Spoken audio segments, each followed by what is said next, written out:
주님은 나의 최고봉 11월 22일 묵상을 시작하겠습니다.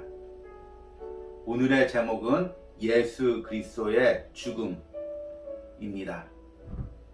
오늘의 말씀을 읽겠습니다. 요한복음 17장 4절에서 5절입니다. 아버지께서 내게 하라고 주신 일을 내가 이루어 아버지를 이 세상에서 영화롭게 하셨사오니 아버지여 창세전에 내가 아버지와 함께 가졌던 영화로서 지금도 아버지와 함께 나를 영화롭게 하옵소서. 아멘.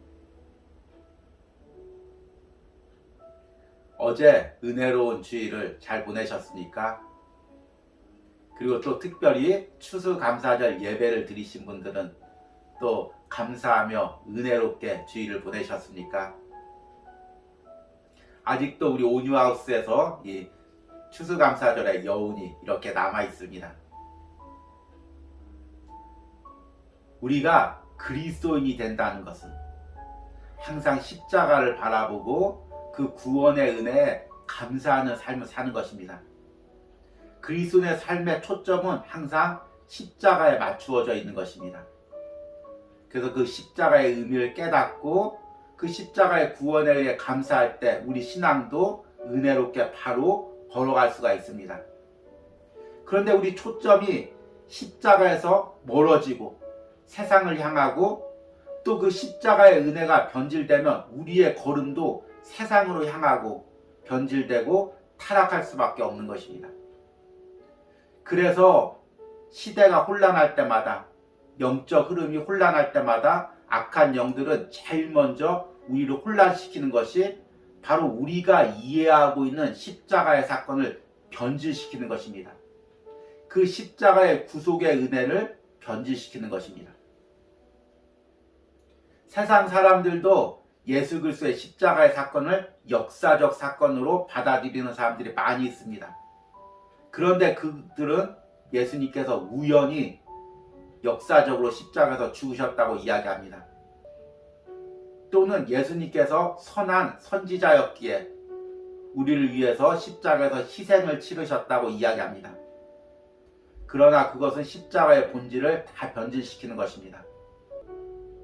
하나님은 오래전부터 하나님의 구원의 계획 가운데 십자가를 준비하셨고 예수 그리스도를 보내주셔서 그 십자가에서 우리의 죄를 대신 감당하게 하신 것입니다. 십자가는 우연히 일어난 역사적인 사건도 아니고 어떤 순교자의 희생도 아닙니다. 십자가는 하나님의 계획 속에 있었고 예수님께서 순종해서 이루어드린 사건입니다. 오늘 말씀에서 예수님께서 십자가를 앞두고 이렇게 고백합니다. 아버지께서 내게 하라고 주신 일을 내가 이루어 아버지를 이 세상에서 영화롭게 하셨사오니 예수님께서 이 땅에 오신 목적은 십자가에서 자신을 내어주시기 위해서입니다. 그렇다면 그것을 깨닫는 것이 우리 신앙생활에 어떤 영향력을 미칠까요? 오늘 묵상을 통해서 그 은혜를 깨달으시길 바랍니다. 오늘의 묵상입니다. 예수 그리스도의 죽음은 역사 속에서 하나님의 마음을 실현한 것입니다. 예수 그리스도를 순교자로 볼 수 있는 여지는 없습니다. 그분의 죽음은 막을 수 있었던 것인데 발생한 것이 아닙니다. 주님께서 이 땅에 오신 목적은 죽기 위한 것이었기 때문에 반드시 일어날 수밖에 없었습니다. 하나님이 우리의 아버지시기 때문에 우리를 용서하신다고 가르쳐서는 안 됩니다. 우리를 사랑하시기 때문에 우리를 용서하신 것이라고 말하지 마십시오. 이는 예수 그리스도께서 계시하신 하나님과 맞지 않습니다. 이러한 가르침은 십자가를 필요 없게 만들며 구속을 아무 의미 없는 수고로 만듭니다. 만일 하나님께서 죄를 용서하신다면 이는 그리스도의 죽음 때문입니다. 하나님은 그분의 아들의 죽음 외에 다른 방법으로 사람을 용서하실 수 없습니다. 예수님께서는 자신의 죽음 때문에 구세주로 높임을 받으셨습니다. 죽음의 고난을 받으심으로 말미암아 영광과 존귀로 관을 쓰신 예수를 보니 우주를 깜짝 놀라게 하며 널리 울려 퍼진 가장 위대한 승리의 노래는 그리스도 십자가에서 들린 다 이루었다는 소리입니다. 그것은 인류의 구속을 위한 마지막 말씀입니다. 하나님의 사랑에 대한 잘못된 견해로 인해 하나님의 거룩함을 경시하거나 무시하는 것은 예수 그리스도에 의해 주어진 하나님에 관한 계시와 맞지 않습니다. 우리를 향한 동정과 연민 때문에 예수 그리스도께서 우리 편에 서셔서 하나님을 대항한다고 생각하거나 동정심 때문에 우리를 위해 저주를 받으셨다고 생각해서는 안 됩니다. 예수 그리스도는 하나님의 작정에 의해 우리를 위해 저주를 받으셨습니다. 그 저주의 엄청난 의미를 우리 편에서 깨닫는 것이 죄에 대한 책망이며 이와 함께 우리는 부끄러움과 회개의 선물을 받게 되는 것입니다. 이는 우리를 향한 하나님의 위대한 자비입니다. 예수 그리스도는 사람 안에 있는 죄를 미워하십니다. 갈보리는 주께서 죄를 얼마나 미워하시는지를 보여줍니다. 아멘. 오늘 묵상에서는 우리가 예수님의 십자가를 잘못 이해하고 있는 생각들을 언급하고 있습니다. 그 첫 번째는 예수님께서 우연히 십자가에서 죽으셨다는 것입니다. 예수님께서 십자가에 죽지 않으셔도 되는데 유대인들이나 아니면 종교 지도자들의 술수에 걸려들어서 십자가에서 죽으셨다는 것입니다. 그러나 예수님의 십자가는 하나님의 작정과 계획 속에 있으셨습니다. 예수님은 그것을 감당하러 이 땅에 오신 것입니다. 예수 그리스도의 죽음은 역사 속에서 하나님의 마음을 실현한 것입니다. 예수 그리스도를 순교자로 볼 수 있는 여지는 없습니다. 그분의 죽음은 막을 수 있었던 것인데 발생한 것이 아닙니다. 주님께서 이 땅에 오신 목적은 죽기 위한 것이었기 때문에 반드시 일어날 수밖에 없었습니다. 예수 그리스도의 십자가를 잘못 오해하는 또 한 가지 생각은 예수님의 십자가를 불필요한 사건으로 보는 것입니다. 예수님의 십자가 없이도 하나님은 충분히 용서하실 수 있는 분이기에 용서하실 수 있다는 것입니다. 이것은 어제 묵상처럼 하나님의 속성을 이해하지 못한 무지에서 오는 생각입니다. 하나님은 공의와 사랑의 하나님이시기 때문에 하나님의 공의에 의하면 반드시 죄는 그 대가를 치러야 됩니다. 속죄의 대가가 있어야 한다는 것입니다. 그래서 하나님의 사랑으로 그 속죄의 대가를 예수 그리스도에게서 찾으신 것입니다. 이 부분을 또 이렇게 이야기합니다. 하나님이 우리의 아버지시기 때문에 우리를 용서하신다고 가르쳐서는 안 됩니다. 우리를 사랑하기 때문에 우리를 용서하신 것이라고 말하지 마십시오. 이는 예수 그리스도께서 계시하신 하나님과 맞지 않습니다. 이러한 가르침은 십자가를 필요 없게 만들며 구속을 아무 의미 없이 수고로 만듭니다. 그러면 십자가를 바로 이해한다는 건 무엇일까요? 우리가 신앙생활하면서 계속 십자가 듣는데 그 십자가를 내가 바로 이해한다는 것은 어떤 의미일까요? 그것은 나의 죄와 관련해서 십자가를 이해하는 것입니다.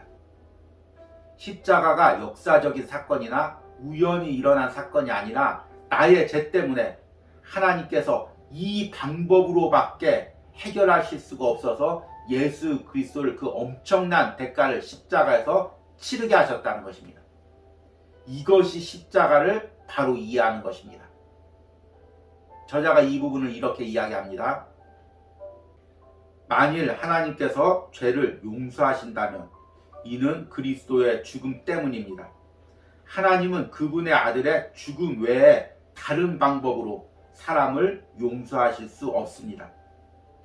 예수님께서는 자신의 죽음 때문에 구세주로 높임을 받으셨습니다. 죽음의 고난받으심으로 말미암아 영광과 존귀로 관을 쓰신 예수를 보니 우주를 깜짝 놀라게 하며 널리 울려 퍼진 가장 위대한 승리의 노래는 그리스도의 십자가에서 들린 다 이루었다는 소리입니다. 그것은 인류의 구속을 위한 마지막 말씀입니다. 예수님께서 우연히 어쩔 수 없이 십자가에서 죽으셨다면 어떻게 십자가에서 죽으시면서 다 이루어졌다고 선포하실 수 있었겠습니까? 예수님께서 다 이루셨다고 선포하실 땐 십자가에서 우리 죄를 해결하셨다는, 죄에 대해서 승리하셨다는 바로 그 의미입니다. 이것이 바로 십자가를 바로 이해하는 것입니다. 그러면 우리의 신앙은 그 십자가를 이해하고 끝나는 것이 아닙니다. 그래, 나의 죄 때문에 십자가에서 예수님께서 죽으셨어, 끝이야. 그것이 아닙니다. 예수님께서 나의 죄를 위해서 십자가에서 그렇게 비참하게 죽으셨다면 그만큼 내 안의 죄가 끔찍하다는 것을 깨달아야 됩니다. 그리고 내 안에 있는 죄를 미워하고 내가 반복적으로 짓고 있는 죄들을 미워하며 그것들과 대적해서 싸워야 하는 것입니다. 오늘 묵상의 결론의 부분에서 저자가 바로 이 부분을 이야기합니다. 예수 그리스도는 하나님의 작정에 의해 우리를 위해 저주를 받으셨습니다. 그 저주의 엄청난 의미를 우리 편에서 깨닫는 것이 죄에 대한 책망이며 이와 함께 우리는 부끄러움과 회개의 선물을 받게 되는 것입니다. 이는 우리를 향한 하나님의 위대한 자비입니다. 예수 그리스도는 사람 안에 있는 죄를 미워하십니다. 갈보리는 주께서 죄를 얼마나 미워하시는지를 보여줍니다. 오늘 읽은 마지막 묵상이 지난 3일 동안 우리가 죄와 십자가에 대해서 묵상한 주님은 나의 최고봉의 핵심의 내용입니다. 다시 한번 제가 마지막 문장을 읽어드리겠습니다. 예수 그리스도는 사람 안에 있는 죄를 미워하십니다. 갈보리는 주께서 죄를 얼마나 미워하시는지를 보여줍니다. 이 말을 다른 말로 바꾸면 예수님의 십자가의 사건은 하나님께서 죄를 얼마나 미워하시는지를 보여주시는 사건입니다. 우리의 죄를 위해서 독생자 예수 그리스도가 십자가에 피 흘릴 만큼 우리의 죄는 엄청난 것이고 또 그것은 하나님이 미워하시는 죄인 것입니다. 그리고 그 십자가의 사건을 성령님이 주시는 은혜로 깨달은 사람은 똑같이 십자가에서 하나님께서 가지셨던 그 마음대로 내 안의 죄를 미워하며 죄와 싸우는 것입니다. 십자가를 통과한 사람과 십자가를 통과하지 않는 사람의 가장 큰 차이는 내 안에 있는 죄에 대한 시각의 차이입니다. 십자가를 지식적으로만 이해한 사람들은 죄를 반복합니다.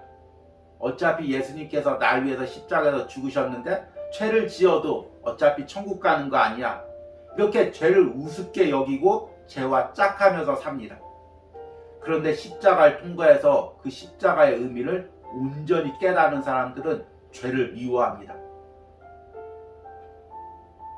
저는 많은 분들의 간증을 들으면서 예수님을 인격적으로 만나고 그동안 그렇게 즐겨하던 세상 것이 어느 순간 끔찍스럽게 징그럽게 느껴졌다는 간증을 여러 번 들었습니다. 저 역시 이런 비슷한 경험들이 있습니다. 우리가 십자가를 이해하고 십자가를 통과하면 나의 죄가 끔찍스럽고 징그럽게 느껴지며 미워지게 됩니다. 바로 하나님이 십자가에서 독생자 예수 그리스도께 모든 죄에 대한 저주를 쏟아 부은 것과 같은 마음입니다.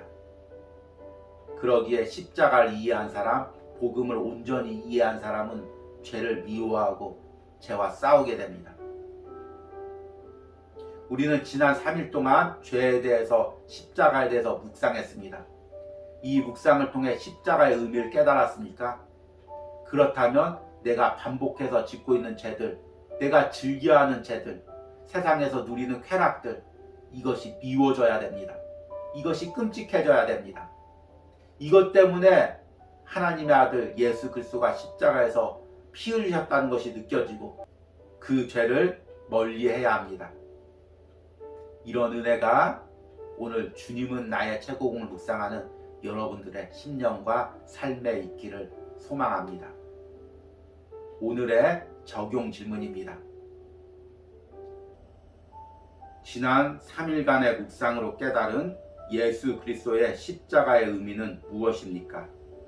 이 깨달음으로 내가 내 삶에서 미워하고 싸워야 할 나의 죄들은 무엇입니까? 우리 기도하시겠습니다. 주님, 지난 3일간 주님은 나의 최고봉 묵상을 통해 십자가에 대해서 다시금 묵상하게 하시고 나의 죄에 대해서 다시금 깨닫게 해주시니 감사합니다. 예수님께서 십자가에서 죽으실 만큼 나의 죄가 끔찍하고 더러운 것임을 다시 한번 깨닫습니다.